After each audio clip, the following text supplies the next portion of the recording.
ഇതാണ് ജബൽ ഉഹദ് അഥവാ ഉഹദ് മല. നബി സല്ലല്ലാഹു അലൈഹി വസല്ലം ഉഹദ് മലയെ നോക്കിയിട്ട് പറഞ്ഞു, ഇത് ഉഹദ് മലയാണ്. അത് നമ്മെ ഇഷ്ടപ്പെടുന്നു, നാം അതിനെയും ഇഷ്ടപ്പെടുന്നു.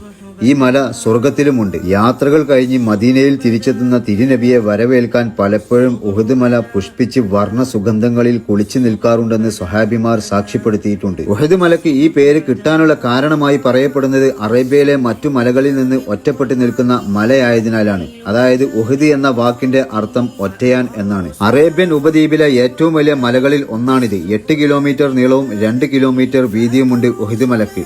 ഹംസ റളിയല്ലാഹു അൻഹുവിന്റെ രക്തസാക്ഷിത്വം എന്നർത്ഥം വരുന്ന മഷ്ഹദ് ഹംസ റളിയല്ലാഹു അൻഹു എന്ന പേരിലും ഈ ചുവന്ന ജബൽ അറിയപ്പെടുന്നു.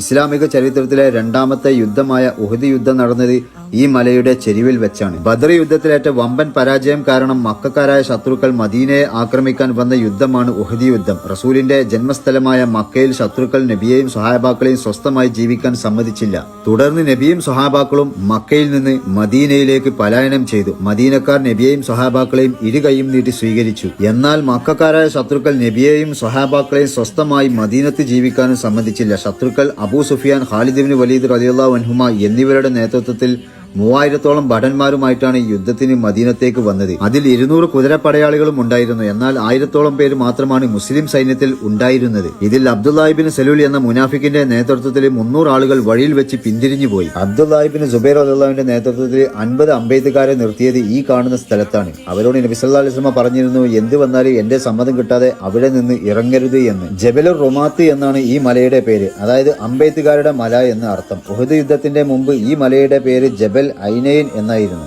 ഏതായാലും യുദ്ധത്തിന്റെ ആദ്യഘട്ടത്തിൽ മുസ്ലിം സൈന്യം വിജയിക്കുകയുണ്ടായി. അങ്ങനെ ശത്രുക്കൾ ഇവിടെ നിന്ന് ഓടിപ്പോയപ്പോൾ അവരുടെ ഗനീമത്ത് സ്വത്തുക്കൾ മുസ്ലിങ്ങൾ സ്വരൂപിക്കുന്നതിന്റെ ഇടയിൽ ജബലുർ റമാത്തിൽ നിന്നിരുന്ന അമ്പെയ്ത്തുകാരായ 41 സഹാബികൾ ശത്രുക്കൾ ഓടിപ്പോകുന്നത് കണ്ട് ഇവിടെ നിന്ന് ഇറങ്ങി. ഈ സമയത്ത് അമ്പെയ്ത്തുകാരുടെ നേതാവായ അബ്ദുല്ലാഹിബ്നു സുബൈർ റളിയല്ലാഹു അൻഹു അവരോട് പറഞ്ഞു, നബിയുടെ സമ്മതം കിട്ടിയിട്ട് ഇറങ്ങിയാൽ മതിയെന്ന്. എന്നാൽ യുദ്ധം കഴിഞ്ഞു, യുദ്ധത്തിൽ വിജയിച്ചു എന്ന് കരുതിയിട്ടാണ് ആ 41 സഹാബാക്കളും ഇവിടെ നിന്ന് താഴേക്ക് ഇറങ്ങിപ്പോയത്. എന്നാൽ ഈ സഹാബാക്കൾ ഇവിടെ നിന്ന് ഇറങ്ങുന്നത് അന്ന് ശത്രുക്കളുടെ നേതാവായിരുന്ന പിൽക്കാലത്ത് സഹാബിയായി തീർന്ന ഖാലിദ് ഇബ്നു വലീദ് റളിയല്ലാഹു അൻഹു കണ്ടു. ശത്രുക്കൾക്ക് ഏറ്റവും കൂടുതൽ പ്രതിരോധം സൃഷ്ടിച്ചത് ജബലുർ റമാത്തിൽ ഉണ്ടായിരുന്ന അമ്പെയ്ത്തുകാരായിരുന്നു.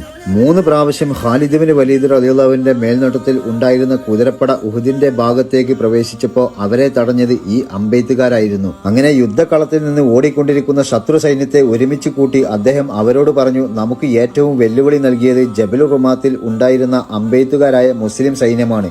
എന്നാൽ അവരിപ്പോ അവിടെ നിന്ന് താഴേക്ക് ഇറങ്ങിയിട്ടുണ്ട്. നമ്മളിപ്പോൾ മുസ്ലിം സൈന്യത്തെ ഉഹദിന്റെ പിൻഭാഗത്തിലൂടെ വന്ന് ആക്രമിച്ചാൽ നമുക്ക് വിജയം ഉറപ്പാണ്. അങ്ങനെ ശത്രു സൈന്യം വീണ്ടും തിരിച്ചു വന്നു. ബാക്കിയുണ്ടായിരുന്ന അമ്പെയ്ത്തുകാരായ സ്വഹാബികളെ വകവരുത്തി അവരുടെ പട്ടാളക്കാർ ജബലുർ റുമാത്തിൽ സ്ഥാനം പിടിച്ചു. യുദ്ധാനന്തരം മുതൽ സ്വരൂപിക്കുന്ന മുസ്ലിം സൈന്യത്തെ അവർ ആക്രമിച്ചു. മുസ്ലിം സൈന്യത്തിന് വൻ നഷ്ടം സംഭവിച്ചു. 70 സ്വഹാബികൾ ഉഹദ് യുദ്ധത്തിൽ ഷഹീദായി. ഈ ഒരു സംഭവത്തിൽ നിന്ന് നമുക്കുള്ള പാഠം എന്തെന്നാൽ റസൂലിന്റെ വാക്ക് കേട്ടില്ലെങ്കിൽ നമുക്ക് എന്നും പരാജയം തന്നെയായിരിക്കും എന്നാണ്.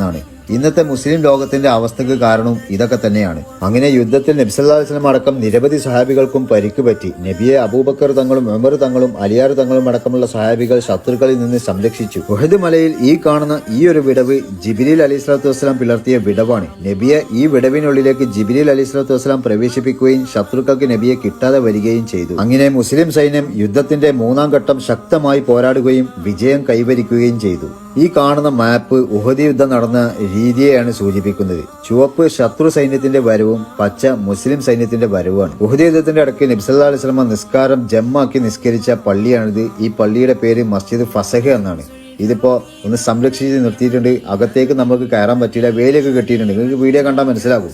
ഈ പള്ളിയുടെ മിഹ്റാബാണ് ഇത് കേട്ടോ. അതുപോലെ തന്നെ നബിയെ ശത്രുക്കളിൽ നിന്ന് രക്ഷിക്കാൻ വേണ്ടിയിട്ട് ഉഹദ് മല പിളർത്തിയിട്ട് ജിബ്രീൽ അലൈഹിസ്സലാം വന്ന് ആ പിളർത്തിയ ഭാഗം ഉണ്ടല്ലോ, അതിപ്പോ അടച്ചിട്ടുണ്ട്. അകത്തേക്ക് ഇപ്പൊ കയറാൻ പറ്റൂല. ഒരിക്കൽ നബി സല്ലല്ലാഹു അലൈഹി വസല്ലമയും അബൂബക്കർ സിദ്ദീഖ് തങ്ങളും ഉമർ തങ്ങളും അലിയാർ തങ്ങളും കൂടി ഉഹദ് മലയിൽ കയറുമ്പോൾ ആ സമയത്ത് ഉഹദ് മല ഒന്ന് വിറക്കാൻ തുടങ്ങി.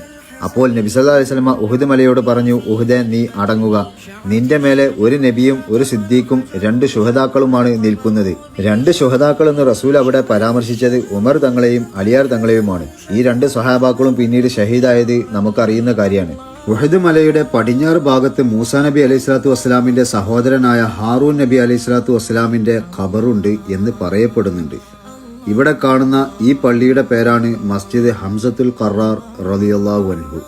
ഉഹദ് യുദ്ധത്തെ പറ്റി വളരെ ചുരുക്കിയിട്ടാണ് ഞാൻ പറഞ്ഞത്. ഇത് എന്തിനാണ് പറഞ്ഞു തരുന്നതെന്ന് ചോദിച്ചാൽ, ഏതൊരു സമൂഹത്തിന്റെയും അടിസ്ഥാനം എന്ന് പറഞ്ഞാൽ ചരിത്രമാണ്. ചരിത്രം മറന്നു കഴിഞ്ഞാൽ ആ സമൂഹത്തിന്റെ അടിത്തറ തന്നെ നഷ്ടപ്പെട്ടു എന്നാണ് പറയല്. അപ്പൊ പിന്നെ ഒന്നും കൂടി ചരിത്രം ഇടക്കിടക്ക് ഇങ്ങനെ പറഞ്ഞു തരുമ്പോൾ നമുക്കെന്താവും, ആ ചരിത്രത്തിലേക്ക് ഒന്നും കൂടി സഞ്ചരിക്കാൻ കഴിയും. നബി സല്ലല്ലാഹു അലൈഹി വസല്ലമയുടെ പള്ളിയായ മസ്ജിദ് നബവിയിൽ നിന്ന് ഏകദേശം ഉഹദിന്റെ അടുത്തേക്ക് 4 കിലോമീറ്റർ ദൂരമാണ്. ഉഹദുമായി ബന്ധപ്പെട്ട് ഒരുപാട് കാര്യങ്ങൾ ഇനിയും പറയാനുണ്ട്. ഇൻഷാ അല്ലാഹ് എനിക്ക് കിട്ടുന്ന അറിവ് വെച്ച് ഞാൻ ഇനിയും പറഞ്ഞു തരണ്ട്.